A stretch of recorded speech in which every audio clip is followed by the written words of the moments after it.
बच्चा था ही बच्चे की तरफ।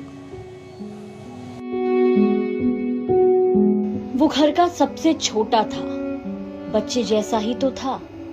ये कहते हुए कैमरे पर फपक कर रो पड़े छोटू के बड़े भाई छोटू शर्मा, बिहार के वो लाल जो जम्मू कश्मीर में शहीद हो गए।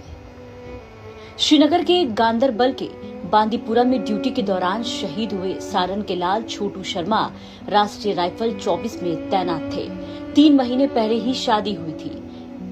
शादी के बाद तुरंत छोटू को ऑपरेशन सिंदूर के लिए ड्यूटी पर बुलाया गया।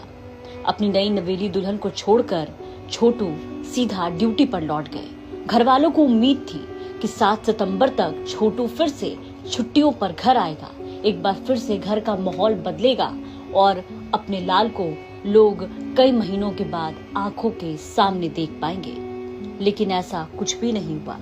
छोटू के आने के पहले घर पे फोन आया और ये पता चला कि छोटू अब इस दुनिया में नहीं है। छोटू शहीद हो चुका है। 7 सितंबर को घर पर लौटने की उम्मीद थी, लेकिन इससे पहले ही छोटू का पार्थिव शरीर तिरंगे में लिपटा हुआ गांव पहुंचा।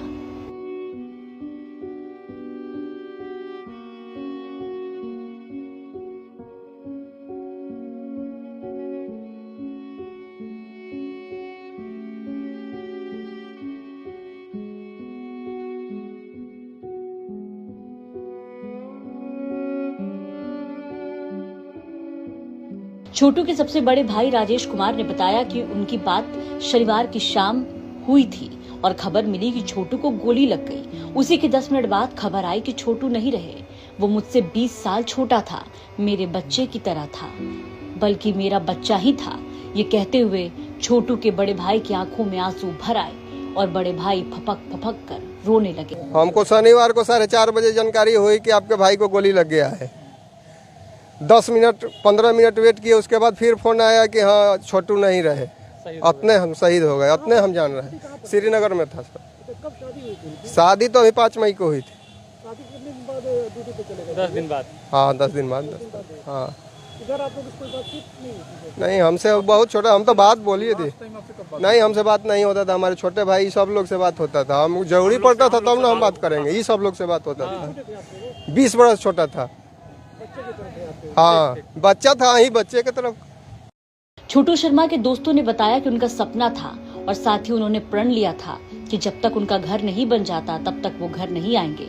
लेकिन उनकी कसम टूट गई और वो तिरंगे में लिपट कर घर आए। यहाँ से उनको भेजा गया था, एक साल के लिए गए हुए थे। उनको घर बनाना था तो सेना की तरफ से भेजा गया था। वहीं से पैसा अपना लाए थे कमा कर और बहुत मेहनत से बेचारा घर बनाया था। सब कोई हम लोग उसके दोस्त हैं, सबसे पूछ कर कैसे घर बनना है और पूरे गांव समाज में सभी उसको चाहते थे। ऐसा लड़का था कि किसी से पूछे उसके बारे में सब कोई तारीफ ही करेगा। बहुत हंसमुख।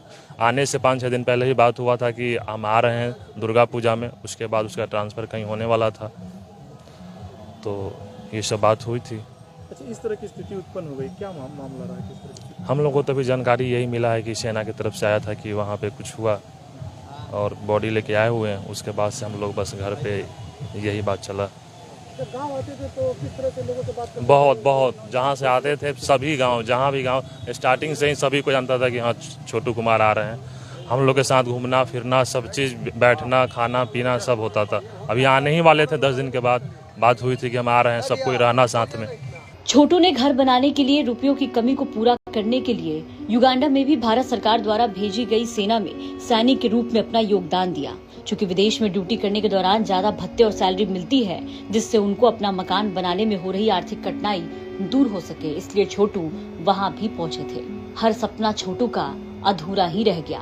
पार्थिव शरीर आज पटना एयरपोर्ट पर लाया गया। सबसे पहले जहां सूबे के उप मुख्यमंत्री सम्राट चौधरी, सवर्ण आयोग के अध्यक्ष डॉक्टर महाचंद्र सिंह समेत तमाम राजनेताओं ने पूरे सैन्य सम्मान के साथ सलामी दी। पूरे सैन्य सम्मान के साथ उनका पार्थिव शरीर आज उनके पैतृक गांव लाया गया, जहां सैकड़ों की संख्या में ग्रामीण मौजूद थे। उनके पार्थिव शरीर को देखकर उनकी मां, बहन और भाई का रोते रोते बुरा हाल है। पूरे गांव में मातमी सन्नाटा पसर गया है। कई बार घर वाले रोते रोते बदहवास होकर अचेत हो गए। उनकी आवाज पर बिहार रेजिमेंट की टुकड़ी ने सैन्य सलामी दी। छोटू की अंतिम विदाई में लोगों का जनसैलाब उमड़ा। उनके नाम के जय घोष से पूरा वातावरण गूंज उठा। छोटू शर्मा अमर रहे। भारत माता की जय के नारों के बीच छोटू